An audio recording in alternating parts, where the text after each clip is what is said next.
నమస్కారం. వచ్చాడమ్మా ఉచిత శేఖర్. అందరికీ హృదయపూర్వకంగా నమస్కారాలు తెలియజేస్తున్నాను. నమస్తే తీసుకుని ముందు అడ్రస్ చెప్పరా. ఈ నేపథ్యం ఇవన్నీ ప్రజలందరికీ తెలుసు, ప్రేక్షక మహాశైలందరికీ తెలుసు. చూశాను తప్పు చేశానా లేదా అన్న విషయం వాటి జోలికి ఇప్పుడు ఈ కేసు విషయం జోలికి వెళ్లకుండానే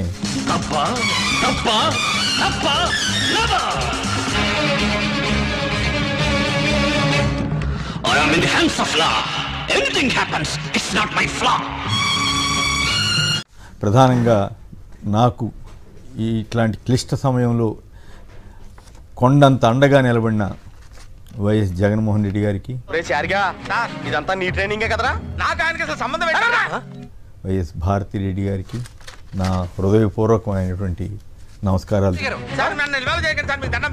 నా వల్ల అయితే కొంతమంది అంటున్నారంట సుప్రీంకోర్టు ఎట్లా వెళ్ళగలిగాడని. ఇది నేను వెళ్ళింది కాదు, నా ప్రతిభ కాదు, కేవలం వాళ్ళ చొరవ, వాళ్ళు కొండంత అండగా నిలబడి. తరం మారింది, హంతకులకి గూండాలకి అభిమానులు తయారయ్యారు, అంతేలే. ఎదవలకు పదవులు వస్తే ఇలాగే ఏడుస్తుంది. ఇక అలాగే న్యాయవాద బృందం అక్కడ సుప్రీంకోర్టులో కానీ, ఇక్కడ మంగళగిరి కోర్టులో కానీ, ఇతరత్రా కానీ న్యాయవాద బృందం చాలా గట్టిగా కృషి చేసి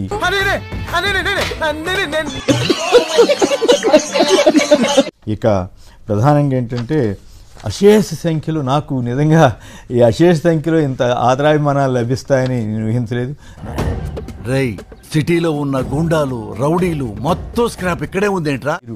నాకు నిజంగా నేను మర్చిపోలేను. ఒక రకంగా భావోద్వేగానికి గురవుతున్న నా కళ్ళంటే నీళ్ళు వస్తున్నాయి సందర్భాలు.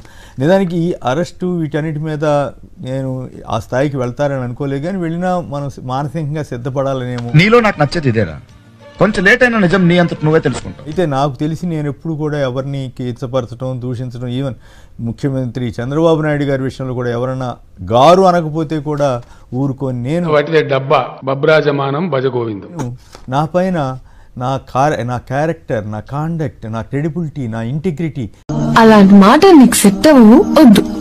వీటన్నిటినీ దెబ్బతీసే విధంగా కుట్ర జరగటం మాత్రం నాకు చాలా ఆవేదన కలిగించింది. నిజంగా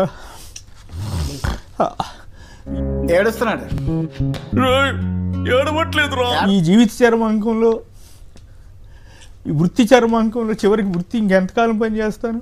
ఫస్ట్ టైం మ్యాన్ హ్యాండిల్ రా. మ్యాన్ హ్యాండిల్ అంటే తొలిసారి కుమ్మించుకోవటం అని దాని అర్థం. అయ్యయ్యో సానుభూతి వద్దురా. ఇంకెంతకాలం జీవించుంటాను. 70 ఏళ్ల వయసులో, 48 సంవత్సరాల కెరీర్లో ఎప్పుడు రాని మత్సతోటి నేను జీవితాన్ని చాలించాల్సి వస్తుందా? మీ కష్టం పగవాడికి కూడా రాకూడదు గురుగారు. మరేరా ఊపిరి పోతుందా, ఊపిరిని తీసుకోవాల్సి వస్తుందా అని బాధపడ్డటువంటి సందర్భాలు అయితే అందుకు ఎమోషనల్ అయ్యాను తప్ప అరెస్టులకి వీటికి భయపడి కాదు. కానీ తీసావు కదరా, ఎన్టీఆర్ని చూశాను, ఏఎన్ఆర్ని చూశాను, అమితాబ్ని చూశాను, కమల్ని చూశాను, కానీ నీలాంటి నటుడిని చూడలేదురా. ఈ రకమైన మచ్చ వేస్తారా?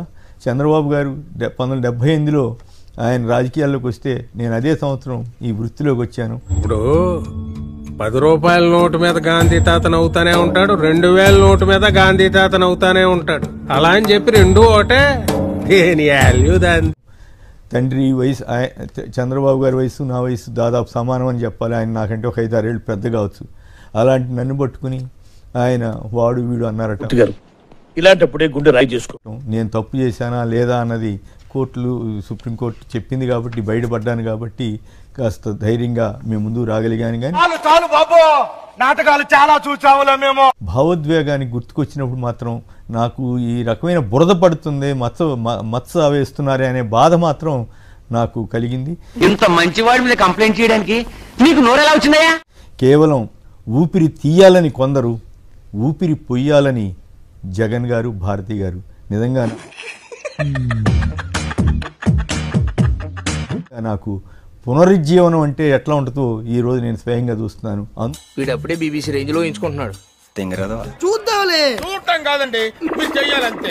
సరే మీరు ట్రై చేస్తారన్నారంటే అది ఓకే అయిపోయిన